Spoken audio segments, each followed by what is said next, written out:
Bonjour Laurent Berger. Bonjour. Alors 126 cadres de Force ouvrière ont été fichés par des proches de Pascal Pavageau, le patron de Force ouvrière, avec des mentions parfois insultantes, complètement dingues, niais, bêtes, etc. etc.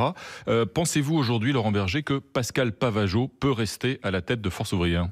Ça, c'est aux responsables de Force ouvrière de le dire. Mais ce qui est sûr, c'est que ce fichier, il est incroyable, tellement c'est condamnable.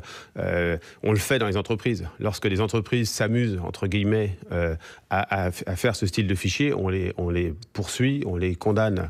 Et donc aujourd'hui, c'est condamnable. Maintenant, c'est aux responsables de Force ouvrière de regarder entre eux ce qu'il convient de faire. Mais ce qui est sûr, c'est que moi, j'appelle vraiment à ne pas confondre ce qui se passe là avec ce qui se passe dans d'autres syndicats.